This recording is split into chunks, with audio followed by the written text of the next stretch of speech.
Hello everyone, today I'll be reading Princess Patty Meets Her Match.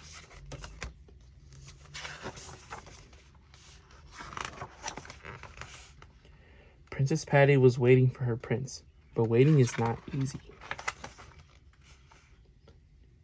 Is one day today? Asked Princess Patty. She looked at her pet starfish, but Miss Loverpuff did not answer. She was a starfish.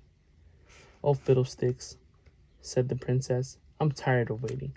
I'll just go find him myself. She packed her super sparkly net bag with everything she needed and headed out the door. She could not drive a carriage. She could not ride a horse. But she was wearing her favorite comfy shoes, so she walked. Now I will journey to find my prince, declared Princess Patty, and off she went. Soon she came to a castle. Inside the castle was a prince. Are you my prince? Asked Princess Patty. Let's see, said the prince. In one swift move, he grabbed her by the foot and pulled her shoe.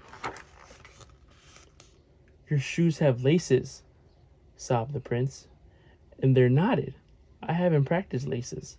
I always make a double knot, said Princess Patty, just to be sure my shoes don't fall off. What about the glass slipper? Cried the prince. Don't you want to try it on? It's lovely, said the Princess Patty, being polite, but no thank you.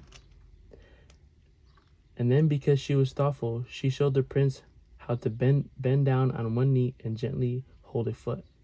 She even let him keep her favorite pillow on a cushion for his knee. Princess Patty waved goodbye and continued on her journey. Next, she came to a big grassy area in front of a small castle. A prince was stomping through the tall grass. Are you my prince? Shouted the Princess Patty. Thump, thump, thump. The prince came charging over. I catch dragons, bragged the prince. Do you have a dragon like this? He swung his little net in the air.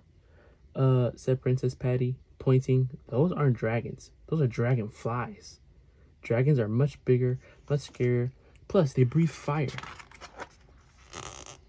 Oh no, said the prince. Now I have to go get a bigger net. Forget the net, said Princess Patty. You can sneak right past a sleeping dragon if you are as quiet as a mouse. She showed the prince how to tiptoe, leap, and twirl without making a sound. And then, because she was generous, she let him keep her book of ballet poses so he could practice. I've got to stop wasting time, said Princess Patty. I have to find my prince. But where? Where is he? Where could he be? Princess Patty walked and walked and walked and walked some more. Finally, she came to another castle. The prince outside looked very happy to see her. Are you my prince? asked cautiously. Are you sleepy? Asked the prince. Not really, said Princess Patty, but I am hungry. Even after eating the apple? The prince seemed surprised. I haven't gotten an apple, said Princess Patty. Do you have any? Don't you know how it's supposed to go? Asked the prince. The witch has the apples. You eat one, fall asleep, and then I kiss you, and ta-da, you wake up. The prince looked closely at Princess Patty. I have been practicing my kisses, he said, and he kissed the air and winked at the same time. I can see that, said Princess Patty as she looked and stepped back. You have terrible chapped lips. And then, because she was compassionate, she gave him some smooth lip balm. The shoe prince was not her prince. The dragon prince was not her prince. The kissing prince was not her prince. Where was her prince? Princess Patty marched on. Now it was getting late, and she was very hungry. She came to a lovely castle on top of the little hill. She looked in the window, and even though she was extra hungry, she snuck away before the prince could see her. I do not want a prince who keeps his leftovers under his mattress, thought the princess.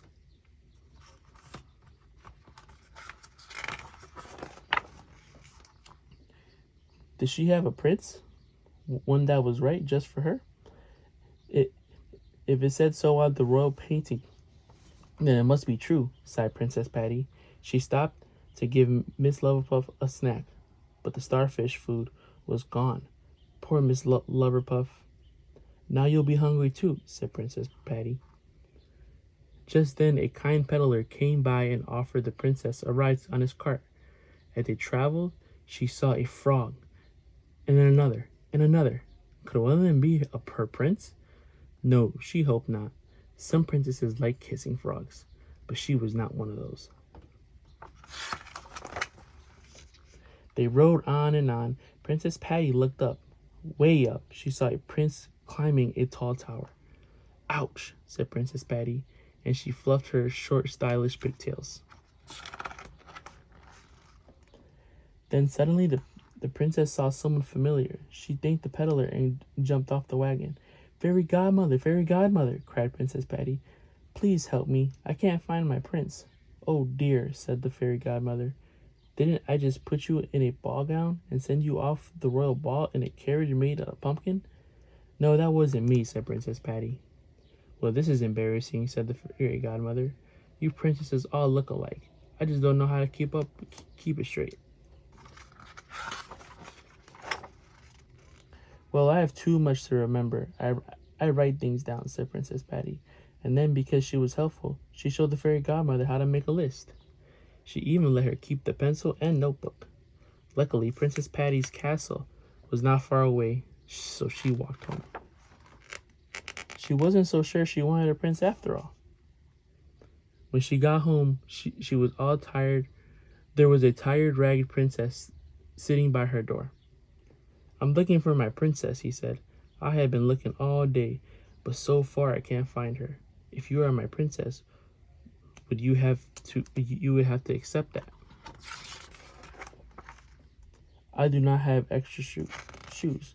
I am terrified of dragons. I do not have magic kisses. I am scared of heights. I have never been a frog. I am terribly hungry.